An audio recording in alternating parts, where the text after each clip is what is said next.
La bardane. Ça là, c'est une de mes plantes de survie que je préfère. Là, on est au printemps.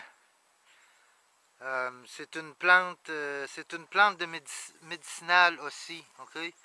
Ça fait qu'on va récupérer la racine. On va récupérer la racine au printemps puis à l'automne, lorsque les froids commencent à arriver. Comme ça, tout le power se retrouve dans la racine. OK? Fait que regardez bien la petite plante qu'il y a là. Je vous la zoome encore un peu. Les feuilles de ça, ils sont petits parce qu'on est au printemps. Mais les feuilles, ils vont grossir, ça va devenir extrêmement gros.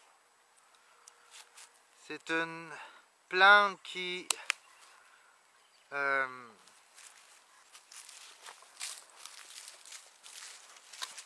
c'est une plante qui dure 2 ans, ok? C'est ce qu'on appelle les tocs, en fait, ok? C'est une plante qui dure 2 ans. Au bout de sa 2e année, elle meurt. Elle était rendue à sa 2e année, ok?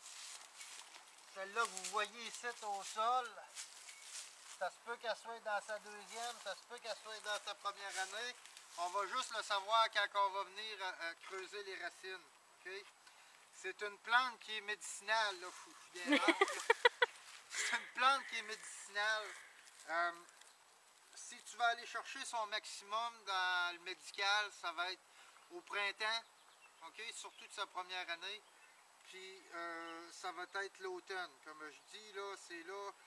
Quand elle commence à faire des tiges comme ça, parce qu'au début, là, ça va être juste un tas de grosses feuilles au sol, ok? Je vais vous la montrer de plus proche après. Ça va être un tas de grosses feuilles au sol, ça fait des grosses feuilles de même, ok? Ça, c'est dans sa 1re année. Puis dans sa 2e année, elle vient qu'elle fait ça, ok? Elle se fait une tige. Ça fait que quand tu vois la tige, tu sais qu'elle est dans sa 2e année. Moi, je la mange en survie. Ça devient ma plante de survie que j'aime beaucoup. Là, on met tout ce qui est côté médicinal là, de côté. Ce que j'aime de cette plante-là, c'est la racine qu'il y a dedans. C'est elle qui va remplacer mes patates en forêt, en fait. Puis là, ben, je vais en manger même au courant de l'été. Même si elle s'est faite une tige, c'est sûr que quand elle a la tige, c'est là qu'elle va être le plus fibreuse. Je vais manger pas mal ceux qui n'ont pas de fibres encore. Okay? Mais au printemps, pour les découvrir, tu cherches la barbane qui est morte, puis tu vas trouver à côté la nouvelle barbane. Okay? Côté médicinal, c'est... ça refait ton flore.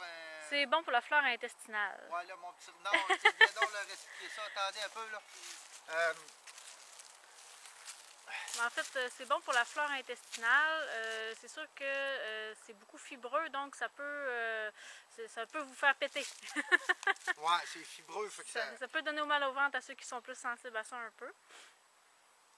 Ça, c'est la grosseur de tige que vous allez avoir. Fait que c'est pas... Quand tu la vois au printemps, c'est pas gros, c'est gros comme ça. OK? Puis après ça, ben là, elle se met à grossir. Ça, là, ça devient plus gros que mon chapeau. Là. OK? Ça, tu es capable, je referai d'autres vidéos. Tout là-dedans se mange. La tige ici, elle se mange. Après ça, toute la feuille, elle se mange. C'est juste que tu vas séparer le milieu parce qu'elle prend plus de temps à faire cuire que la feuille. Après ça, ben ça, tu la râpes. OK? Tu y enlèves tu la râpes comme une patate. Tu la coupes à rondelles. Ça prend un bon 45 minutes à faire bouillir ça, par exemple.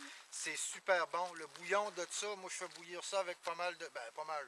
Dépendant, je suis un gars qui mange salé un peu, là. Fait que je rajoute quand même du sel là-dedans. Ça me donne mon bouillon. Ce bouillon-là, je le garde, puis je refais d'autres... je me fais des soupes avec ça. Fait que, regardez, là. C'est pour ça que moi, je traîne ma pelle de planteur d'arbres, que j'ai enlevé le bout de site, là, OK, le poignet. Puis c'est avec ça que je vais creuser.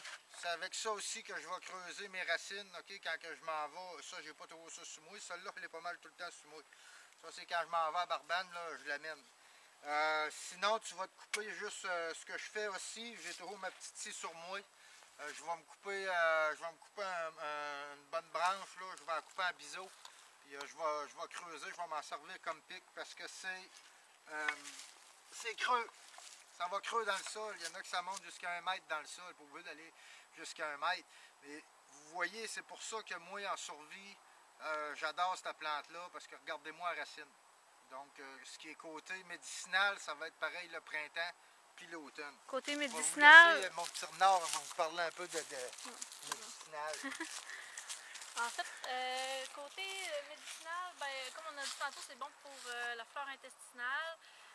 C'est bon aussi pour le foie et les reins. Ça va vraiment aller activer les fonctions du foie et des reins. Donc, ça va aider pour éliminer les toxines dans notre corps. Il n'y a pas de contre-indication pour manger cette plante-là ou pour s'en servir. Ça, il n'y a pas de problème. Ça ne devient pas nocif avec le temps. On peut même se faire des désintoxications là, 3 à 4 fois par année là, sans aucun problème. Puis ça va vraiment être bon là, pour vous. Ça ressemble à ça pas mal pour la bardane. Bon, fait que la bardane, c'est ce qu'on a ici, c'est nos tocs. OK? Pour la trouver au printemps, vous trouvez les tocs. Vous allez trouver la bardane par après. Ça va vous aider pas mal. Là, vous voyez, elle est petite. Mais petite comme ça, j'ai sorti la grosse racine de tantôt. Puis il faut s'atteler solide pour sortir ça de là. Mais pour ma part, c'est une super plante de survie. Puis comme je dis toujours, faites vos propres recherches. Écoutez pas le vieux barbu farfelu là, faites vos propres recherches.